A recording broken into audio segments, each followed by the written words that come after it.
Skandal besar dalam tata kelola minyak mentah nasional mencuat ke permukaan setelah Kejaksaan Agung RI menerima laporan dugaan pelanggaran serius dalam proses pengadaan dan distribusi minyak mentah dalam negeri. Kasus ini bermula dari pelaksanaan Peraturan Menteri ESDM Nomor 42 Tahun 2018 dan Permen ESDM Nomor 18 Tahun 2021 yang mengatur kewajiban Pertamina dan kontraktor KKKS untuk menyerap minyak produksi dalam negeri sebelum melakukan impor. Namun, investigasi awal mengungkap bahwa minyak lokal justru ditolak meski memenuhi spesifikasi, dan sebaliknya, Pertamina lebih memilih impor dengan harga lebih tinggi, membuka celah penyimpangan besar-besaran. Modus dugaan korupsi yang ditemukan tidak hanya terkait penolakan minyak domestik, tetapi juga melibatkan praktik manipulasi tender, markup biaya pengapalan, hingga pemalsuan kualitas blending BBM di luar fasilitas kilang resmi. Ironisnya, praktik-praktik ini dilakukan secara sistematis dan berkelanjutan sejak tahun 2018, dengan melibatkan jaringan terorganisir di internal BUMN Energi dan mitra luar negeri.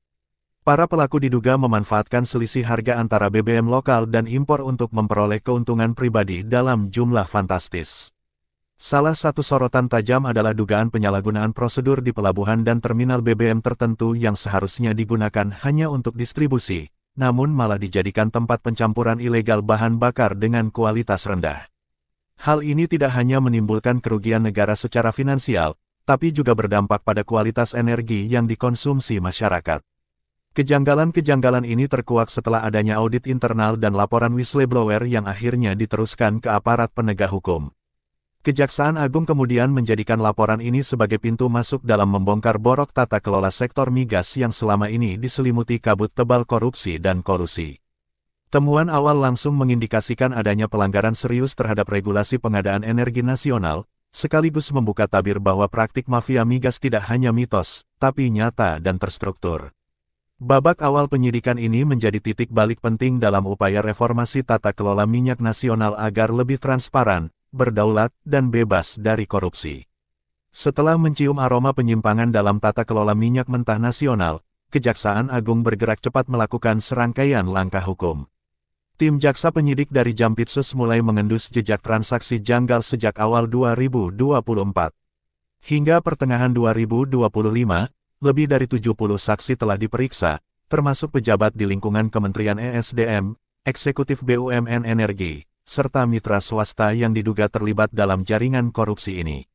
Tak hanya itu, seorang ahli keuangan negara turut dilibatkan untuk mengurai potensi kerugian fiskal yang ditimbulkan dari praktik curang ini. Langkah penting dilakukan dengan menggeledah kantor Direktorat Jenderal Migas Kementerian ESDM, tepatnya pada pertengahan Februari tahun 2025.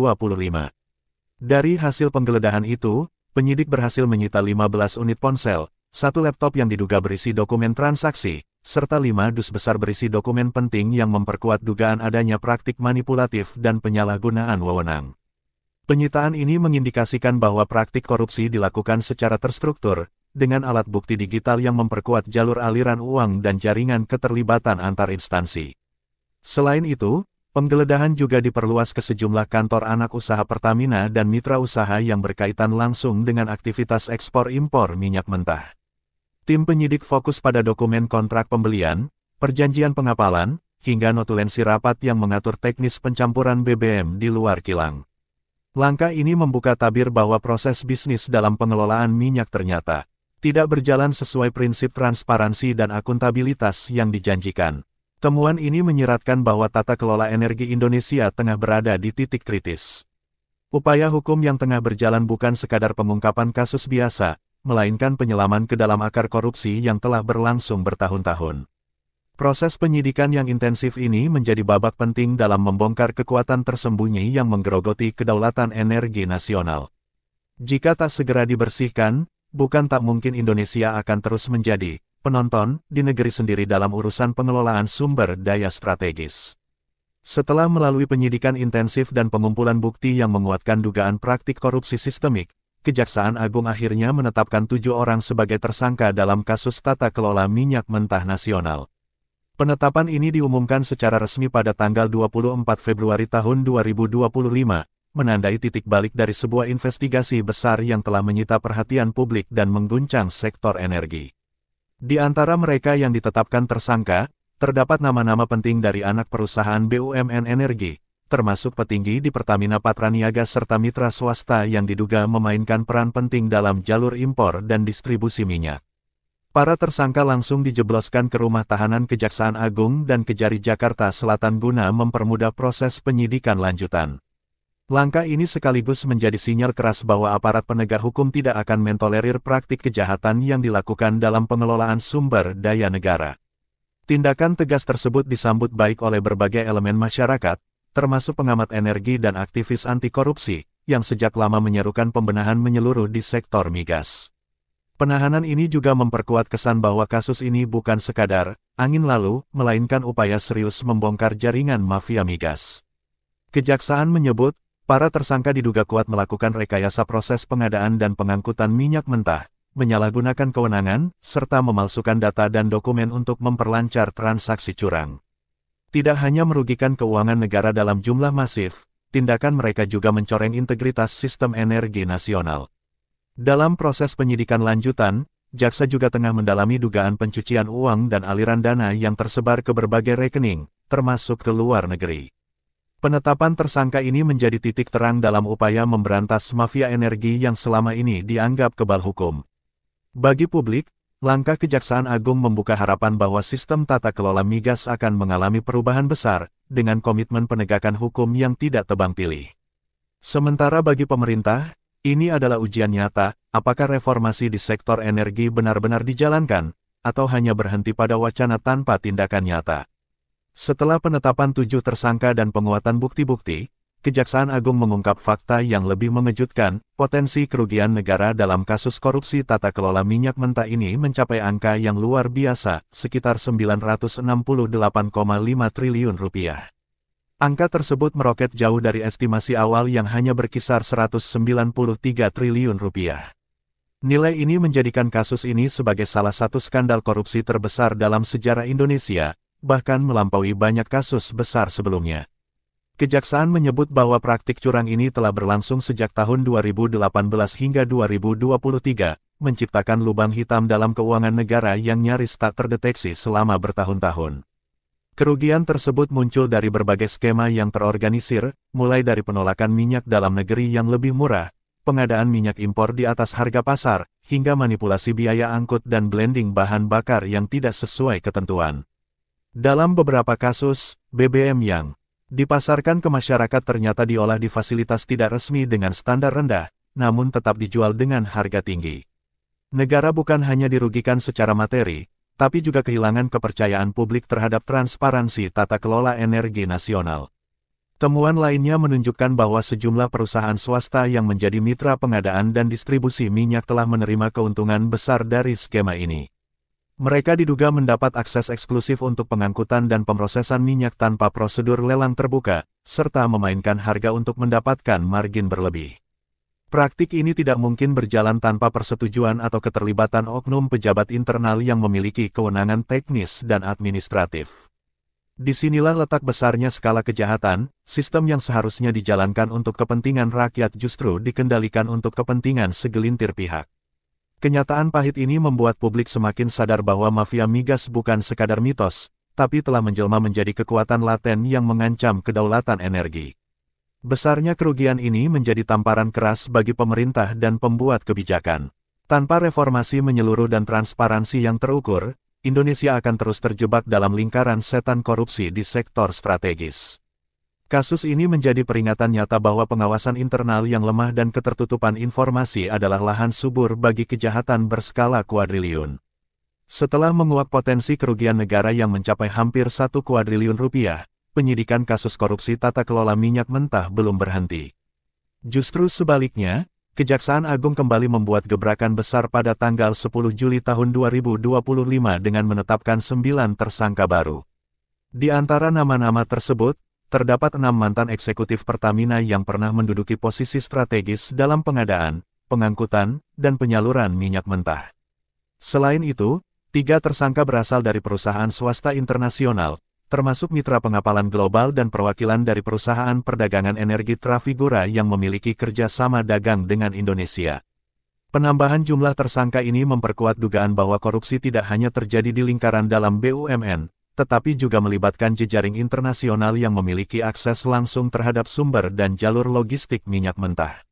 Salah satu modus yang dibongkar adalah penggunaan fasilitas terminal BBM secara tidak sah untuk penyimpanan dan pencampuran minyak, tanpa melewati kilang resmi. Selisih harga yang dihasilkan dari pencampuran tersebut, antara BBM berkualitas rendah dengan BBM impor resmi, diduga menjadi sumber keuntungan ilegal yang dibagi antar pelaku.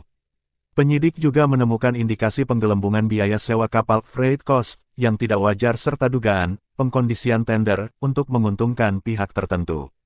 Bahkan dalam beberapa transaksi, harga beli minyak ditetapkan lebih tinggi dari harga pasar dunia, dengan alasan manipulatif seperti situasi geopolitik atau kebutuhan mendesak padahal minyak dalam negeri tersedia dan memadai. Praktik-praktik ini dilakukan berulang dan berlangsung diam-diam selama 5 tahun terakhir tanpa tersentuh audit yang memadai. Penambahan jumlah tersangka dan perluasan penyidikan menunjukkan bahwa skandal ini lebih dalam dan luas dari yang diperkirakan sebelumnya. Kejaksaan menyebut, daftar tersangka masih mungkin bertambah seiring ditemukannya fakta-fakta baru dalam analisis aliran dana dan dokumen digital. Langkah ini semakin mempertegas bahwa mafia migas bukan hanya mencederai keuangan negara, tapi telah menjadi entitas bayangan yang menguasai keputusan strategis di sektor energi. Publik kini menanti, apakah tindakan hukum ini benar-benar menjadi awal reformasi mendasar, atau justru membuka babak baru dari permainan lama dengan wajah berbeda. Di tengah sorotan tajam publik dan derasnya penetapan tersangka baru, PT Pertamina akhirnya angkat bicara. Melalui pernyataan resminya, pihak korporasi menyatakan menghormati proses hukum yang sedang berjalan serta berkomitmen penuh untuk mendukung penyidikan dengan menyediakan data, dokumen, dan akses kepada penyidik. Pertamina juga menegaskan bahwa produk BBM yang dijual ke masyarakat telah sesuai dengan spesifikasi teknis dan ketentuan yang berlaku. Namun pernyataan tersebut belum sepenuhnya memadamkan keraguan masyarakat, terutama setelah terkuaknya praktik pencampuran BBM ilegal di luar kilang resmi. Direktur Utama Pertamina bahkan tampil dalam konferensi pers khusus dan menyampaikan permintaan maaf kepada publik. Ia mengakui bahwa kasus ini menjadi pukulan berat bagi citra dan kepercayaan terhadap institusi yang mengelola jantung energi nasional. Meski demikian, ia membantah adanya kebijakan korporasi yang melindungi mafia internal dan berjanji akan memperketat sistem pengawasan serta audit internal. Dalam langkah cepat, Pertamina juga mulai menonaktifkan sejumlah pejabat yang namanya terseret dalam penyidikan sambil melakukan evaluasi menyeluruh terhadap proses pengadaan dan distribusi migas. Dari sisi pemerintah, Istana menegaskan bahwa kasus ini adalah ujian besar bagi transparansi dan akuntabilitas BUMN strategis. Presiden melalui juru bicaranya menyampaikan dukungan penuh terhadap langkah Kejaksaan Agung, sekaligus meminta agar penyidikan dilakukan hingga tuntas tanpa intervensi politik. Pemerintah juga mengajak seluruh kementerian dan lembaga untuk memperkuat sistem pengawasan internal agar kejadian serupa tidak terulang di masa depan. Menteri BUMN bahkan menyebut bahwa ini saatnya membersihkan sarang yang selama ini tak tersentuh, sembari menyiapkan langkah-langkah reformasi struktural. Meski berbagai respons dan komitmen pembenahan telah dilontarkan, publik masih menunggu aksi nyata, bukan sekadar narasi defensif atau janji-janji perubahan. Kepercayaan masyarakat telah lama terkikis oleh berbagai kasus korupsi yang menyelimuti sektor energi, dan skandal kali ini memperparah kondisi tersebut. Pertanyaannya kini, apakah Pertamina dan pemerintah benar-benar berani membuka ruang reformasi total, atau justru membiarkan akar permasalahan tetap bertahan dalam selubung kekuasaan dan jaringan bisnis gelap?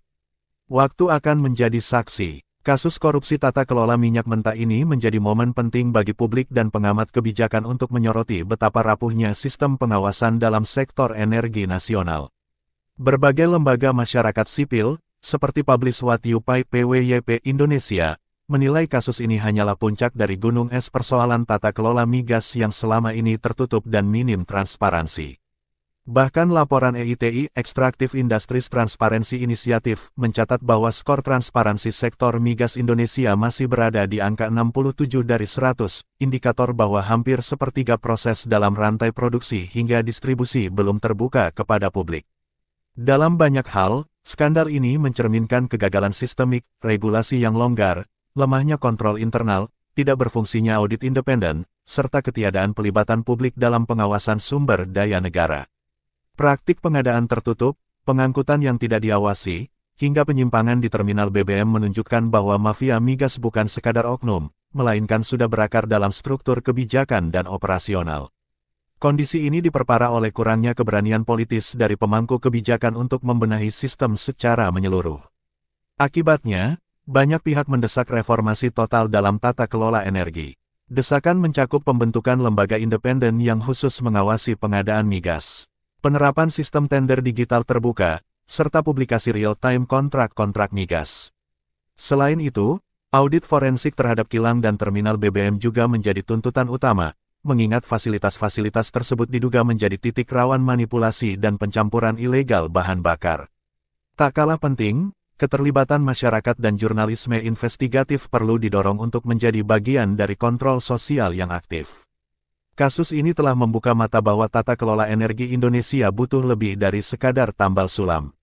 Ia membutuhkan pembersihan menyeluruh, kemauan politik yang kuat, dan sistem pengawasan yang tidak dapat ditawar. Reformasi yang dimulai dari kasus ini akan menjadi penentu arah, apakah Indonesia menuju kemandirian dan kedaulatan energi, atau kembali terperangkap dalam jerat kekuasaan dan kepentingan sempit para elit. Publik sudah melihat boroknya, kini tinggal menunggu apakah pemimpin negeri ini berani mengangkat pisau bedah dan menyembuhkan luka yang dalam itu. Sekian, terima kasih.